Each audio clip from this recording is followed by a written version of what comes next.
Good morning. Oh, water.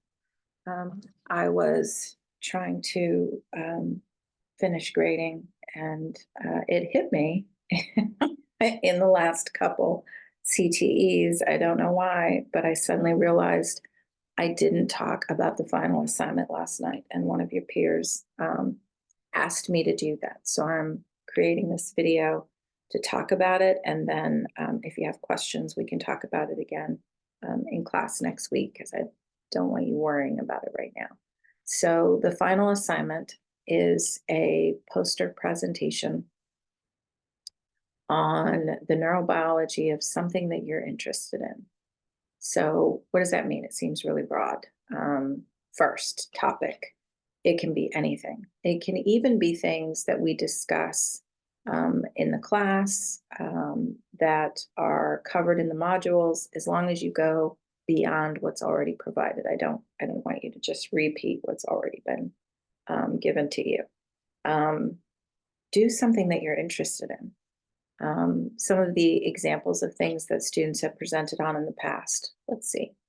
I had one student who was a yoga teacher, and yoga is one of the non-traditional, I'm going to use air quotes, they call it non-traditional interventions that we will talk about towards the end of the semester. She was a yoga instructor, was very passionate about doing yoga, had been doing it for many years. And so her presentation was on the neurobiological effects of yoga. What's going on in the brain? How does yoga affect structure and function? What are the benefits? Are there any consequences? And of course, there weren't any consequences. So that was something that she did. Another one was really passionate about obsessive compulsive disorder, had a personal tie to that. And so they presented on what do we understand about what's happening in the brain for individuals who have OCD. And even went so far as to talk a little bit about interventions that are currently used and highlighting why they thought that some of them don't work the way that they're intended to work, and why, when we see change, why those supposedly are making a difference, right? Like when we see that this makes things better, what's happening in the brain if OCD is rooted in the brain, right? Another example, one student presented on night terrors, which was fascinating, and talking about what's going on in the brain in relation to night terrors, because they'd had them as a kid and were just really interested in understanding more about what do we know about this, and helping understand what's happening in the brain that actually facilitates the manifestation of night terrors, and why we hopefully see sort of a loss of this over time, why it seems to get better over time. Doesn't necessarily for everybody, but that was interesting. Another student presented on sleep, and you'll learn about sleep in the class, but the sleep lecture really resonated with them. And so they just really emphasized going into more detail of the research around consequences of sleep, why certain sleep hygiene techniques, and when we talk about sleep hygiene, the things that you do that help you sleep better or that impede your ability to sleep well, really focused on sleep hygiene tactics, and why the good ones were good, like what they did to the brain to facilitate sleep, and why the bad ones were bad, what was happening in the brain. And that was fascinating. I also had a student who presented on how to foster the release of oxytocin. So one of the other things you'll learn about later in the semester is oxytocin, and how it's the nemesis of the fight or flight response. And she was fascinated with the idea of, man, this really seems like, a way to hijack the brain, and to quickly be able to help her clients in particular who had a lot of trauma histories, help them start to lessen some of the PTSD symptoms that they were experiencing. And so she dug into the literature and science around what are the things that we can do that foster the release of oxytocin. And so that was what she covered. I also had a student who was very trauma focused and really wanted to emphasize what are the neurobiological consequences of trauma. Is it trauma in general? Are there specific types of trauma, specific contexts of trauma, or contextual effects of trauma, like how long it happens, if it's, one trauma over a period of time, if it's a specific time that it happens, if it's multiple different times or multiple different types over the lifespan. Really wanted to look at that and present it on that. I had another one who focused on specifically thoughts and how, because they were really interested in motivation and hope, and how specific interventions could be used to potentially change thoughts, to change emotions, like a CBT model, but then pointed out the gaps in that, and talked about the limitations. Like this is as far as we can get, but if the client, essentially has this dysregulation where they've lost top-down processing, then we need to do these different approaches in order to stabilize their stress response so that we can then start to shift these thoughts in order to prompt more of these neurobiological manifestations of what you feel when you feel hopeful, right? The neurochemicals and all that stuff. It was fascinating. There are no restrictions to, that's not true. Okay. There is one restriction. Don't present on anything that would be considered inappropriate. And what would be considered inappropriate? If it is a violation of like university policy around Title IX or any other type of verbal aggression towards a population, okay, those won't be okay, right? So if you're not sure, then ask and I'll let you know. And to give you an idea of one of the things that a student was worried that it might be a violation, they were interested in, they wanted to explore the effects of orgasm and how orgasm manifests in the brain and what kind of neurobiological benefits arise from that. And they were like, it's sex related, and I don't know if that's okay. This is a biology based type course. It's fine. It was fine. And that's what they presented on. So yeah, if you're worried that your idea might somehow violate a basic university policy, ask me and I'll tell you. Otherwise, sky's the limit, right?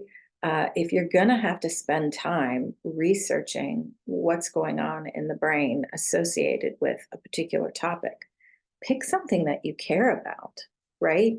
It doesn't matter if it's been done before, because it hasn't been done in this class before. So I don't care how many times it's been done. What you need to do is figure out what it is that you're interested in.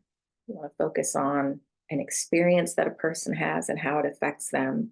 You want to report on a particular outcome that a person has and how the brain predicts that, a particular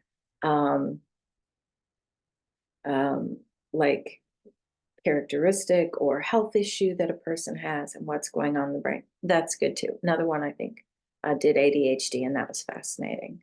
And we do talk about ADHD, but this particular student had it and really wanted to dig into it deeper and focus on, interestingly enough, they tied it to social consequences and how that affected the brain. So yeah, here's what we understand about, the difference between an ADHD brain and a neurotypical brain.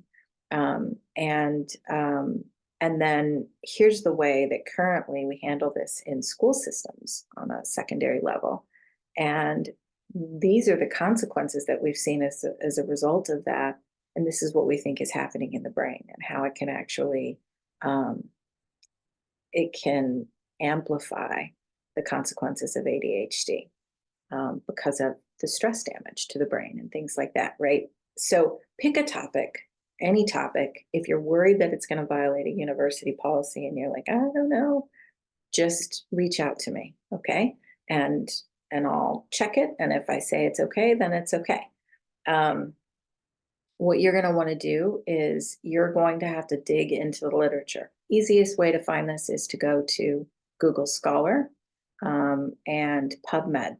Google Scholar oftentimes overlaps with PubMed, but you'd want to run a search there too. You can do that through the university library if you want, so that you can actually access the articles. It's not like a full-blown review. You present whatever you want, okay? Just because you're literally teaching your peers about something that you're passionate about or interested in. So you'll just pull some research, read it, and then find a way to simplify and present the material. How do you present it? You get, I think, up to 3 slides is what, usually I like it to be on 1 slide, but I've seen them where they've done up to 3, and I'm double checking right now to make sure that I'm not just saying something here that is nonsense. Okay, here we are, poster and oral presentation.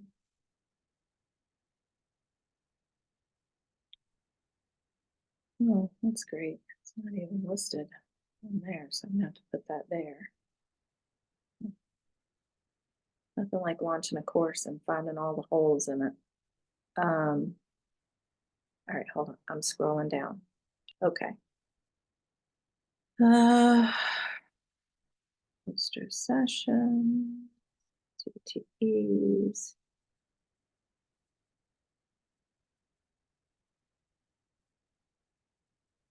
Okay, yeah, so I didn't give a specification. Typically the poster is 1 PowerPoint slide. I will let you do up to 3, okay, up to 3 slides. The only reason I generally say keep it to 1 is because it's easier for people to kind of see what you're presenting instead of having to click through slides, because we'll run like a poster session where individuals can, in smaller groups, view each other's slides, and then as we reconvene, the groups can talk about the things that they learned and all that stuff, because I get to see all of them.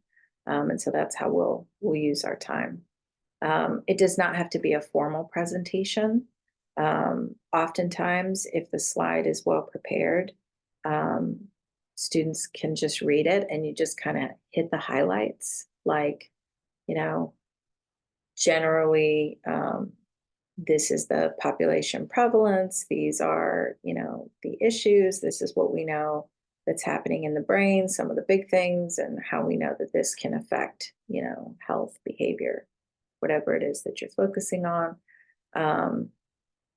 Like literally really light. You don't want to have to read through the whole slide. That's not the point. And then providing opportunity for questions and just being prepared to answer questions. It is okay if your answer is, I don't know.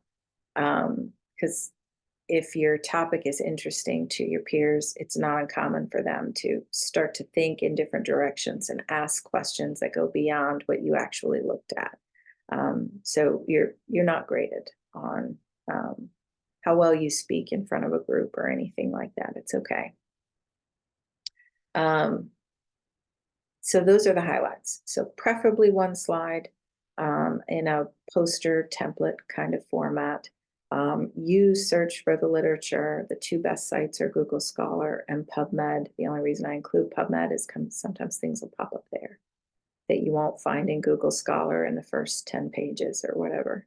And on any topic that you want, that you're interested in, and if you're worried that it might be a violation of university policy in our behavior towards others, then ask me and I'll tell you if it's okay or not. I haven't had any issues so far, so should be okay. All right, and if you have any questions, let me know. We can talk about this again in class if this doesn't clarify things a little bit more for you. Okay? Thanks so much, and the rest of your grades should be posted hopefully in the next 30 minutes. I'm almost done. Thanks.